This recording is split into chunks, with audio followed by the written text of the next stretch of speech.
Bonjour et bienvenue sur le blog Apprendre à jouer du piano. Je voulais répondre aujourd'hui à des questions régulières que je reçois par mail ou dans les commentaires des vidéos ou sous les articles du blog. Souvent on me pose la question, est-ce que c'est utile de faire des exercices ? Alors, c'est une très bonne question, comme d'habitude, et c'est une question qui est délicate et c'est pour ça que j'ai tant tardé à y répondre. Parce que les réponses peuvent être tout de suite... on peut en tirer des conclusions par rapport à ma façon de penser la musique ou ma façon de penser la technique d'une manière générale. Donc, je vais essayer d'y répondre de manière succincte, mais sachez qu'on peut toujours revenir, toujours préciser ce que je vais dire. Alors, c'est quoi finalement un exercice? Quel que soit d'ailleurs le domaine, hein, on isole une formule, on isole un élément d'un sujet et on va s'exercer dessus pour devenir familier avec cet élément. Et qu'est-ce que c'est la technique? La technique pianistique finalement vise quoi? Elle vise à pouvoir traduire au mieux les œuvres qu'on joue. Donc il faut toujours garder à l'esprit cela.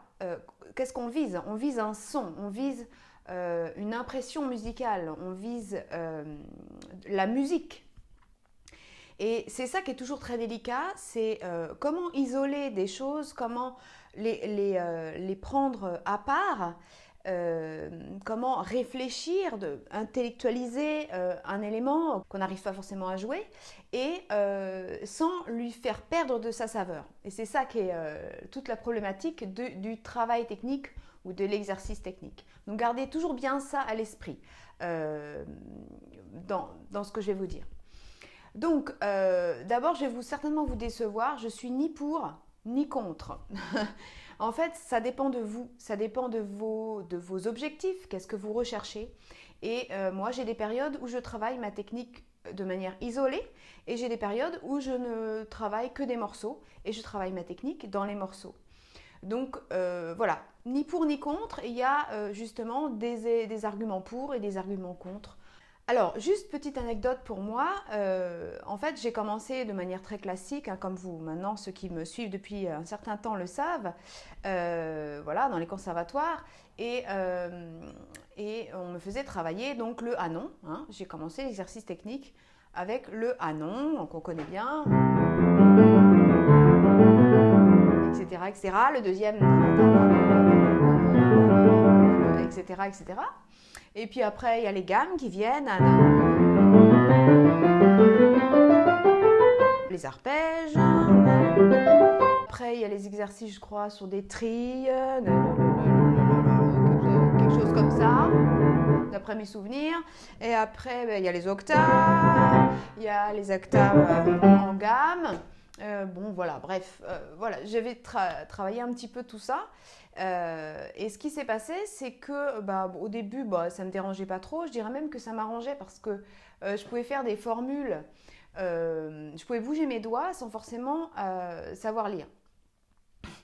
Donc je comprenais la formule et puis après, je le faisais de manière instinctive. Et donc c'était très drôle parce que ma mère avait cru que ça me ferait travailler ma lecture et pas du tout. Et moi j'étais bien contente, je disais, elle croit que je lis, en fait je lis pas du tout. Donc je faisais semblant de lire, je regardais et puis ma mère disait c'est bien, tu lis bien. Je lisais rien du tout, je faisais tout en transposant à l'oreille. Donc ça c'est une petite anecdote. Bon bref, plus tard, en fait ce qui a été délicat pour moi, c'est que à partir du moment où j'ai commencé à augmenter le temps de travail, ça commençait à devenir compliqué de tout faire. Je me suis mis à travailler de manière trop automatique et en n'écoutant rien. Et je faisais ça comme on pourrait faire quelque chose de... comme on pourrait faire de la gymnastique sans aucune conscience physique. Je me vidais complètement de ma conscience tactile. Donc ça c'est une chose que je voudrais vraiment attirer votre attention là-dessus, c'est que faire des exercices pour faire des exercices, en pensant à autre chose, en n'écoutant rien de ce qu'on fait, juste en bougeant ses doigts et sans comprendre le geste qu'on fait, c'est complètement inutile. Il vaut mieux faire des morceaux à la place. Et moi, voilà, pendant toute cette période, il se passait une chose étrange, c'est que plus je jouais, moins j'étais échauffée. C'est-à-dire plus je me glaçais. Alors depuis, j'ai travaillé un petit peu tout ce qui est énergétique et je me suis rendu compte qu'en fait, voilà, quand on se refroidit, c'est qu'en fait, l'énergie s'en va. Bon, je ne vais pas rentrer dans les détails, mais voilà, pour moi, faire des exercices, ça faisait l'inverse de ce qu'on voulait, c'est-à-dire s'échauffer. Hein. Donc, du coup, j'ai complètement laissé tomber aussi pour cette raison-là.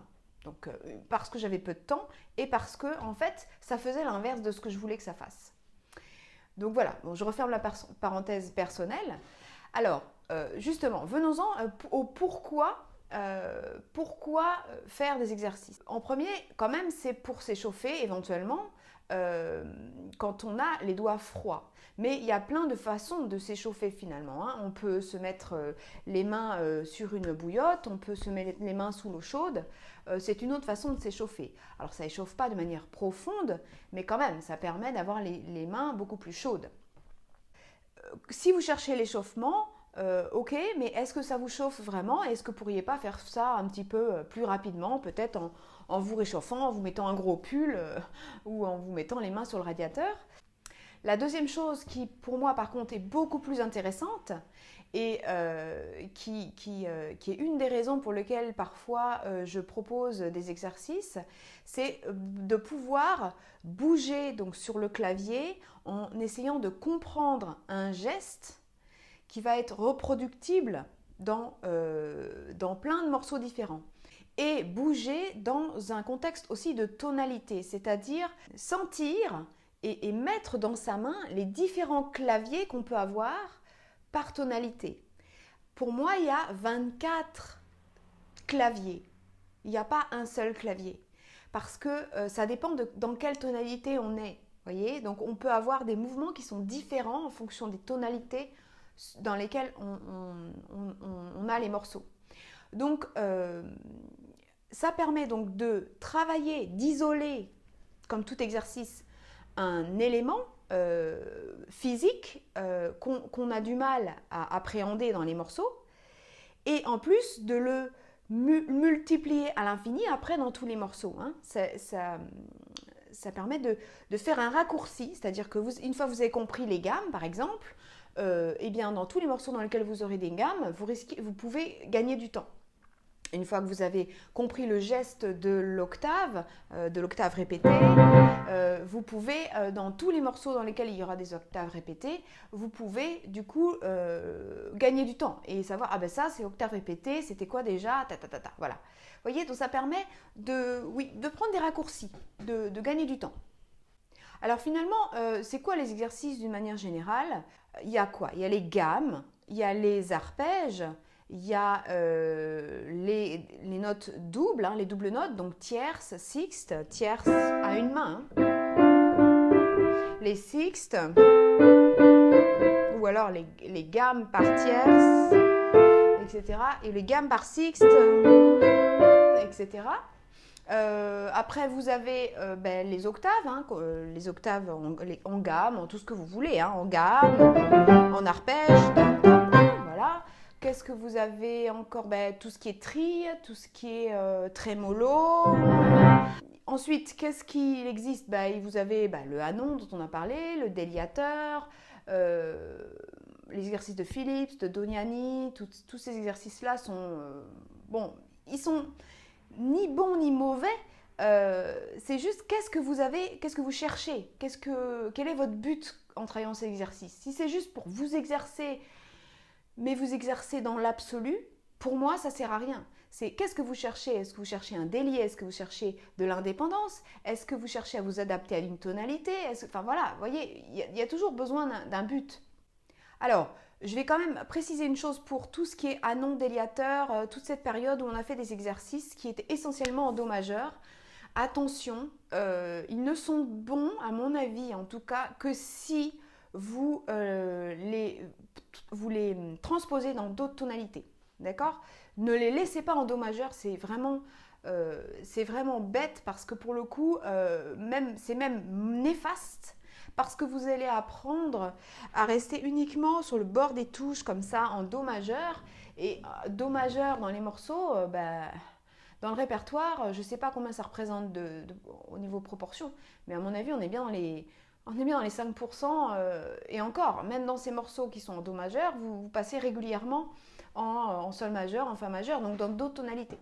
Donc, rester pendant des mois et des mois sur des exercices en Do majeur, alors là, oubliez, mais vraiment oubliez, s'il vous plaît, parce que là, c'est tout à fait néfaste.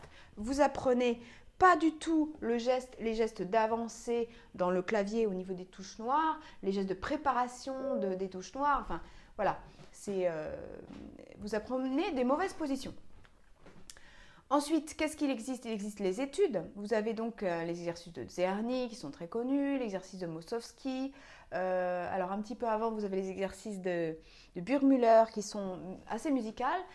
Les exercices de Czerny, moi j'en utilise certains parce que certains je les aime bien tout simplement musicalement. Et puis d'autres je les trouve efficaces et voilà, ils sont dans un contexte de tonalité. Donc bon, mais vraiment, je ne les fais pas du tout systématiquement et j'ai utilisé 5% de chaque méthode, de chaque livret. Voilà, j'aime plus les études de Burgmüller. Et puis Mossowski un petit peu plus tard, qui sont plus avancés. Et puis les exercices de Brahms, qui ne sont pas des études, mais des exercices qui sont intéressants aussi. Les exercices de Dognani, je les aime beaucoup, parce qu'ils m'ont fait beaucoup de bien, personnellement. Les exercices de Philips sont pas mal parce que vous pouvez avoir pas mal d'exercices d'indépendance des doigts. Mais voilà, qu'est-ce que vous cherchez? Voilà, toujours pareil. Quel est le but derrière? Ne prenez pas, parce que je vous ai fait une liste, tel ou tel exercice en disant elle a dit que c'était bien, allez hop, on y va. Non, non, qu'est-ce que vous cherchez? Et en dehors des études, eh bien, quoi de mieux que la musique pour travailler sa technique, hein? Voilà, parce que l'air de rien, voilà, vous avez tout ce qui est musique baroque, tout ce qui est musique classique, vous avez énormément de gammes, d'arpèges dedans, des formules qui reviennent beaucoup. Donc, travaillez votre technique dedans. Voilà, les inventions de Bach, quoi de mieux pour travailler soit le legato, soit le détaché, le perlé. Quoi de mieux qu'une étude de Chopin ou pour travailler le phrasé, etc. Parce que voilà, la technique, c'est quoi? En quoi travailler son phrasé, c'est pas de la technique? Bah si, c'est une technique. Vous apprenez un geste pour pouvoir traduire un phrasé. Donc c'est aussi de la technique, ça. Ne restez pas uniquement à l'exercice des doigts. Non, non, non, non, non. Alors du coup, ça me fait arriver à comment le faire. Il y a une chose qui pour moi est évidente, c'est que ne le faites pas de manière sourde, c'est-à-dire sans écouter ce que vous faites et en jouant fort, d'accord? L'exercice n'est pas forcément à jouer forté, en se bouchant les oreilles parce que c'est moche, non. Écoutez, si vous faites le premier exercice, j'en avais discuté avec Madame Tagrine, elle le fait travailler comme si on faisait ses vocalises. C'est tout à fait ça. Bon là, je vous le fais. Voilà, je vous le fais de manière très romantique, mais voilà, vous pouvez aussi le faire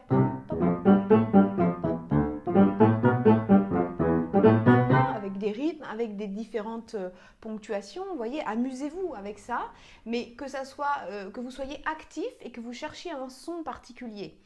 Et n'oubliez pas aussi que si c'est un élément physique que vous voulez travailler, une certaine souplesse ou la position même, vous pouvez aussi travailler en dehors du piano des exercices, alors là, qui sont purement physiques. Vous voulez prendre conscience de vos épaules, travailler vos épaules, c'est de la technique ça aussi. D'accord? Vous voulez travailler la souplesse du poignet, vous cherchez des exercices pour la souplesse du poignet, et vous cherchez sur YouTube, sur tout ce que vous voulez comme plateforme. Si vous voulez travailler l'articulation du doigt, voilà, il y a des exercices comme je vous ai mis sur ma chaîne, voilà, qui sont préparatoires. Mais cherchez, après, dès que vous êtes au piano, cherchez un son quand même particulier. Et varier les nuances, varier les articulations. pour que ça soit quand même le plus possible tiré vers la musique. Et surtout, je le répète, ne jouez pas trop fort. Vous pouvez tout à fait, c'est tout à fait utile de travailler des exercices piano, pianissimo, en faisant crescendo.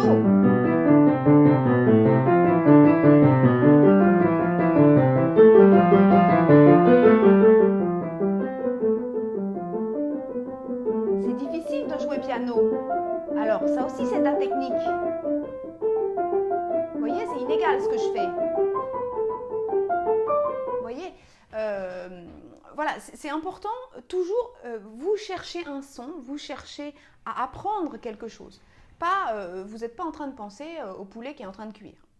Après, il faut être au courant aussi, il faut quand même être bien guidé par rapport aux différentes formules qui existent de l'écriture pianistique. Il faut être informé sur quel est le geste à faire pour telle ou telle situation, d'accord ? Il y a beaucoup de choses qui pourraient être évitées, de blessures ou de douleurs qui pourraient être évitées, tout simplement en étant bien informé sur quel est le geste à produire pour faire telle ou telle formule. Donc là, je vous invite à vous rapprocher de vos professeurs respectifs ou de lire des livres ou de regarder des chaînes intéressantes sur le sujet. Je vous mettrai éventuellement des liens en dessous et puis cherchez sur le blog, je vous mets souvent quand j'ai des personnes que je trouve intéressantes, je vous les mets aussi en lien sur le blog. Voilà, moi personnellement, j'aime bien travailler les gammes parce que je trouve qu'en fait, finalement, c'est quand même toujours la base. Et s'il n'y a qu'un seul exercice à garder, c'est quand même bien celui-là. Mais alors, je les fais tout le temps de manière différente. J'essaye de fuir la routine. Donc, un jour, je vais les faire effectivement crescendo, décrescendo. Le lendemain, je vais les faire en descendant et en montant, au lieu de commencer par monter, descendre. Je vais varier les mouvements, donc je vais faire peut-être mouvement contraire. Voyez, je vais varier énormément les différentes dispositions et les différentes façons de les jouer. Et il m'arrive tout à fait de mixer improvisation et exercice. C'est-à-dire que, voilà, si je veux travailler les tierces, ça peut m'arriver. Bon, là, j'étais sur mi bémol tout à l'heure, mi bémol mineur.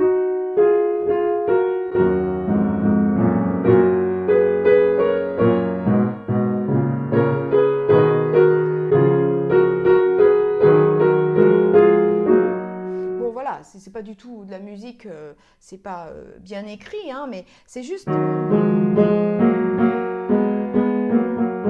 voyez, j'essaye de créer quelque chose, et besoin même, je vais faire autre chose à la main droite.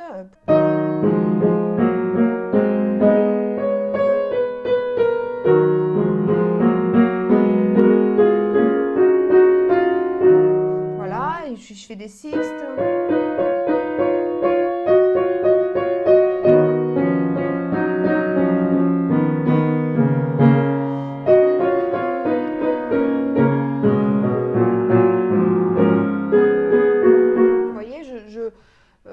Voilà, je m'amuse un petit peu et je cherche un son particulier.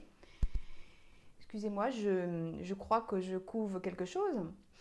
Et voilà, je cherche toujours un son particulier, je mixe improvisation, je m'amuse avec les différentes caractéristiques qui peuvent exister dans les morceaux, caractéristiques musicales.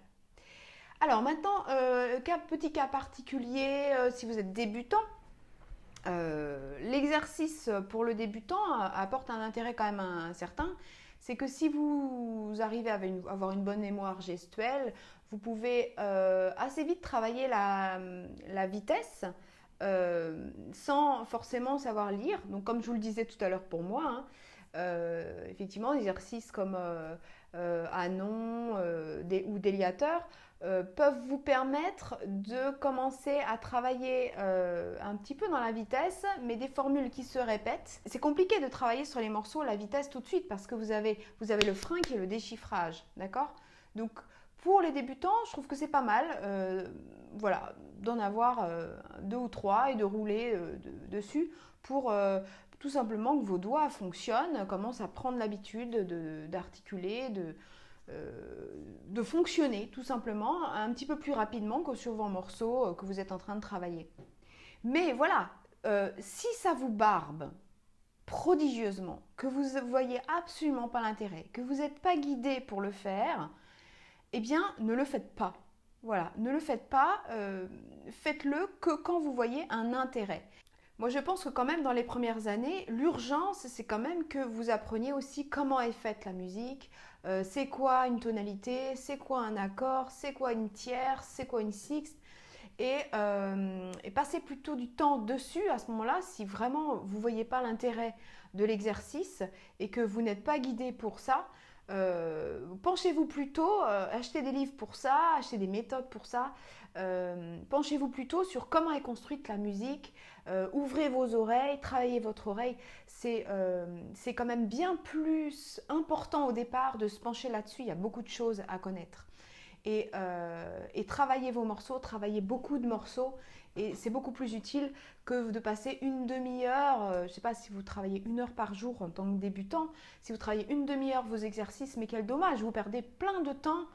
Cette demi-heure-là, vous pourriez apprendre la musique, voilà, des choses qui sont beaucoup plus enthousiasmantes au début. Et après, éventuellement, vous reviendrez justement sur ces éléments-là que vous avez appris. Maintenant que vous connaissez, par exemple, le mode majeur, pourquoi pas travailler les gammes majeures, vous voyez. C'est, pour moi, à mon sens, c'est plus intéressant de passer par là. Voilà, n'oubliez pas que la musique, c'est la créativité, c'est former son oreille. Voilà, un musicien en premier doit former son oreille, hein. Donc, ne perdez pas ça de vue. Voilà, mais bien sûr qu'il faut travailler sa technique. Nous avons un répertoire absolument gigantesque, d'une variété extraordinaire. Voilà, pourquoi ne pas en profiter pour justement travailler dans les œuvres tous ces éléments-là. Et puis si vous sentez, vous sentez que vous avez quand même quelque chose qui accroche, demandez-vous si est-ce que vous connaissez bien le geste qu'il faut faire. Et si vous le connaissez bien, ben à ce moment-là, vous allez de vous-même voir l'intérêt de travailler une gamme. Si par exemple, dans telle ou telle œuvre de Chopin, de Schubert, vous voyez des gammes, vous n'y arrivez pas, ben à ce moment-là, travaillez des gammes. Mais à ce moment-là, vous allez voir de vous-même l'intérêt. Donc c'est beaucoup plus intéressant. Voilà, si cette vidéo vous a plu, partagez-la sur les réseaux sociaux et n'oubliez pas qu'il vaut mieux faire beaucoup de piano que de traîner sur les réseaux sociaux. Au revoir. Et à bientôt sur le blog. Partagez-la sur les réseaux sociaux et à bientôt sur le blog. Bon piano!